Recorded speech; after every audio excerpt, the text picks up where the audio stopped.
దేశ రహస్య సమాచారాన్ని తెలుసుకునేందుకు పాకిస్తాన్ గూఢచర సంస్థ ఐఎస్ఐ కొత్త కుయుక్తులు పన్నుతోంది. యువతలో విద్వేషాలను రెచ్చగొట్టి దేశంలో తమ కార్యకలాపాలకు వినియోగించుకుంటోంది. ఇందుకోసం సోషల్ మీడియా ఇన్ఫ్లుయెన్సర్లను పావులుగా వాడుకుంటోంది. వారికి మతం, డబ్బు ఆశ చూపడం లేదా వలపు వల పన్ని దేశానికి సంబంధించిన సున్నితమైన సమాచారాన్ని ఐఎస్ఐ కాజేస్తోంది.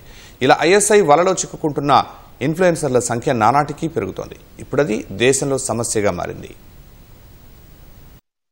భారత్కు సంబంధించి సైనిక కదలికలు, కంటోన్మెంట్ వివరాలు, ఆపరేషన్ వ్యూహాలు వంటి కీలక రహస్య సమాచారాన్ని తెలుసుకునేందుకు పాకిస్తాన్ గూఢచార సంస్థ ఐఎస్ఐ కొత్త పంథాను ఎంచుకుంది.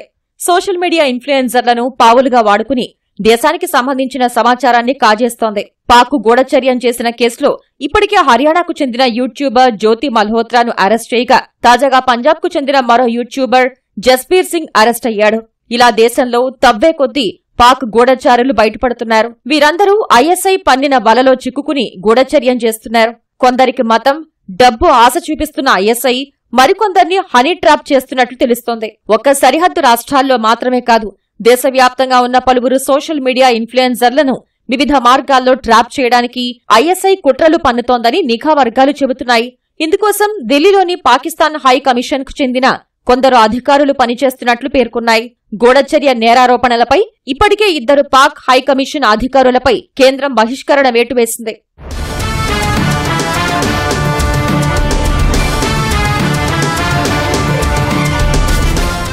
మొదట YouTube, Instagram, X, Telegram, Facebook తదితర యాపుల్లో ఉన్న ఇన్ఫ్లుయెన్సర్లపై ఐఎస్ఐ ఏజెంట్లు నిఘా పెడతారు.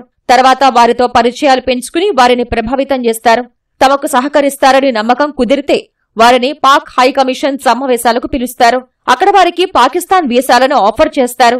వాటికి అంగీకరించి ఒక్కసారి పాక్ వెళితే అక్కడ ఐఎస్ఐ ఆపరేషన్లోని తదుపరి దశ ప్రారంభమవుతుంది. పాక్లో వారికి నగదు, వస్తు రూపంలో ప్రలోభ పెడతారు. లేకుంటే హనీ ట్రాప్ చేస్తారు. తర్వాత పలుమార్లు పాక్ పర్యటన చేసేలా చేస్తారు. మెల్లమెల్లగా వారిని తమ వలలో చిక్కుకునేలా చేస్తారు.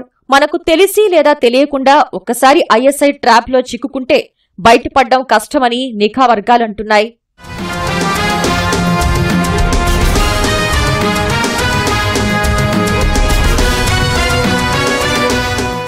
ఇన్ఫ్లుయెన్సర్ల ద్వారా పాకిస్తాన్ అనుకూల కథనాలు లేదా భారత వ్యతిరేక కథనాలు చెప్పిస్తే ఎక్కువ మందికి చేరుకుంటుంది. అందుకే ఎక్కువ మంది ఫాలోవర్లు ఉన్నవారని ఐఎస్ఐ టార్గెట్ చేసినట్టు తెలుస్తోంది.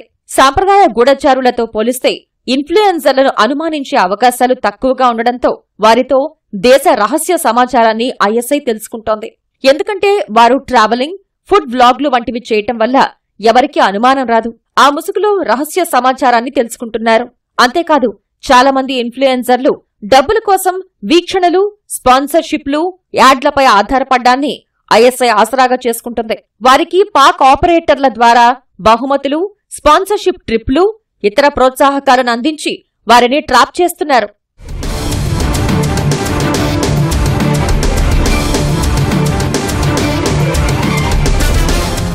పాక్కు వెళ్తున్న భారతీయ సోషల్ మీడియా ఇన్ఫ్లుయెన్సర్లకు అక్కడ లాహోర్లోని ఓ ట్రావెల్ ఏజెన్సీ సాయం చేస్తున్నట్టు తెలుస్తోంది. మేడం ఎన్ గా పేరొందిన నోషాబా షహజాద్ అనే మహిళ వ్యాపారవేత్త లాహోర్లో జయానా ట్రావెల్ అండ్ టూరిజం అనే ట్రావెల్ ఏజెన్సీని నడిపిస్తున్నారు. ఈ ఏజెన్సీ ద్వారా భారతీయ సోషల్ మీడియా ఇన్ఫ్లుయెన్సర్లకు పాక్ వీసాలను సులభతరం చేసి వారిని గూఢచారులుగా మారుస్తున్నట్లు నిఘా వర్గాలు చెప్పాయి.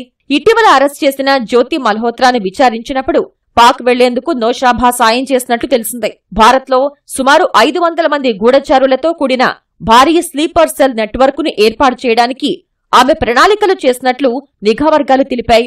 ఇందుకోసం ఆమెకు పాక్ సైన్యం ఐఎస్ఐ నుంచి ఆదేశాలు వచ్చినట్లు వెల్లడించాయి. గత 6 నెలల్లో పాకిస్తాన్ను సందర్శించేందుకు దాదాపు 3000 భారతీయ పౌరులు, 1500 మంది ప్రవాస భారతీయులకు ఆమె సాయం చేసినట్లు వెల్లడించాయి.